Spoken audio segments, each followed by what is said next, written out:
NIOS class 12 introduction to لو یعنی قانون ایک تعارف 338 کا سولف ٹی ایم ہے Urdu medium 2024-25 solve T M ہے PDF بھی اویلیبل ہے ہندی انگلش اردو تینوں میڈیم میں تو کرتے ہیں on line of line classes بھی ہمیں تو سوال نمبر 1 ہے جانچ کیجیے کہ کونسل برائے وزراء کس طرح سے اجتماعی طور پر ریاست کی قانون ساز اسمبلی ودھان سبھا کی تئی جواب دیں تو اس کا جواب ہے کہ ہندوستان آئین کے آرٹیکل 164(2) کے مطابق وزراء کی کونسل اجتماعی طور پر ریاستی قانون ساز اسمبلی کے لیے ذمہ دار ہے۔ اگر اسمبلی وزراء کونسل میں عدم اعتماد کا اظہار کرتی ہے تو پوری کونسل کو مستعفی ہونا پڑتا ہے۔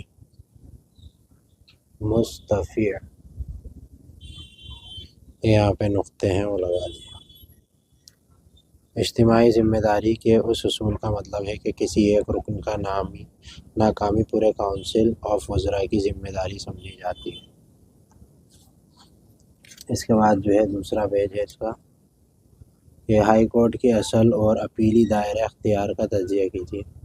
ہائی کورٹ کا اصل دائرہ اختیار بنیادی حقوق کا نفاذ مقننہ کی انتخابی تنازعات کو فیصلہ کرنا اور محصول سے متعلق معاملات تک محدود ہے۔ اپیل کے دائرۂ اختیار میں دیوانی اور فوجداری مقدمات میں پہلی یا دوسری اپیل شامل ہے۔ تیسرا ہے اس کا بھی کا ہندوستانی آئین کی اہم خصوصیات کا تنقیدی تجزیہ کیجیے۔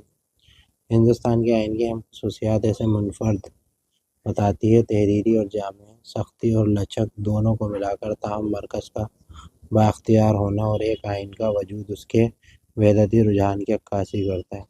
عدلیہ کی آزادی اور آل انڈیا سروس واقفیت کو مضبوط کرتی ہے۔ اس کے بعد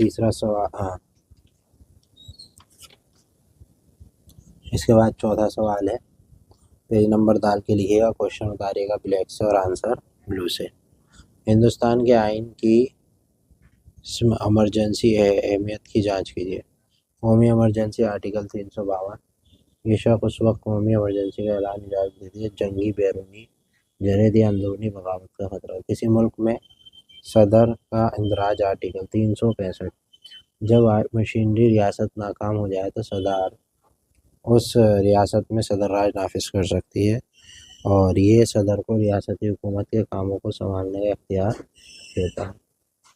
اس کے بعد ہے ماحولیاتی ایمرجنسی آرٹیکل 370 اگر ملک کی مالی استحکام کو خطرہ حق پر ہو تو صدر ریاستوں کی مالیاتی معاملات میں مداخلت کے قابل بتاتے ہوئے مالیاتی ایمرجنسی کا اعلان کر سکتے ہیں۔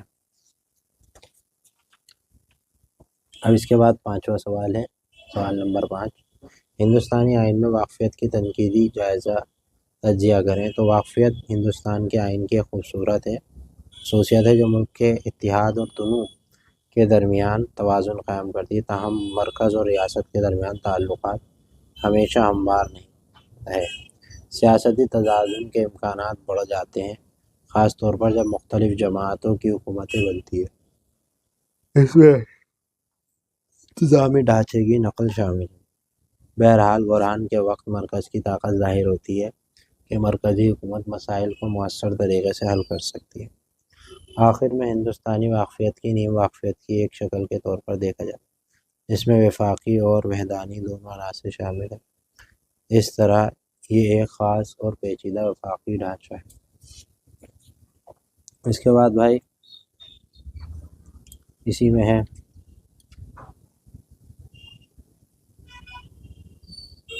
راحت یا معاوضے سکندر مانگ سکتے ہیں۔ مکمل یا جزوی رقم کی واپسی سکندر کرائے کی مکمل یا جزوی پالیسی کا مطالبہ کر سکتے ہیں کیونکہ اس نے سروس میں AC نہیں۔ ذہنی اور جسمانی تکلیف کا معاوضہ انتہائی تکلیف کی وجہ سے سفر کے دوران سکندر ذہنی اور جسمانی تکلیف کی اضافی معاوضہ طلب کر سکتا ہے۔ متعلقہ قوانین پروڈکشن ایکٹ 87 کنوینر ایکٹ میں ایکٹ کا معاوضے کا حق فراہم کرتا ہے۔ خدمات کے معیار کا حق صارفین کے درست معلومات حاصل کرنے کا حق سروس کے معیار کے بارے میں۔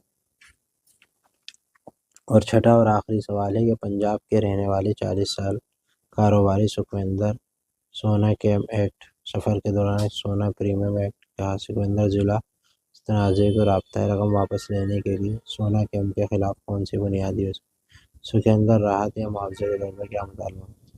متعلقہ کیس قوانین بیان کریں۔ سروس کی کمی، سکندر کو اے سی کیمپ سروس کا وعدہ کیا لیکن پورے سفر میں اے سی سے کام نہیں کیا۔ یہ خدمت ایک واضح کمی ہے۔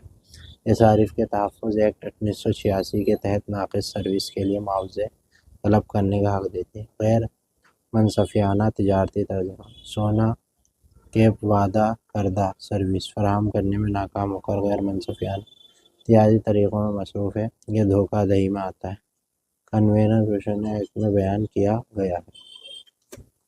ٹھیک ہے جی، تو یہ تھا سولو ٹی ایم اے جو کہ میں نے آپ کو دکھایا۔ امید ہے کہ آپ کو پسند آئے گی، اور ویڈیو پسند آئے تو لائک شیئر سبسکرائب کر ہمارے ساتھ جڑے۔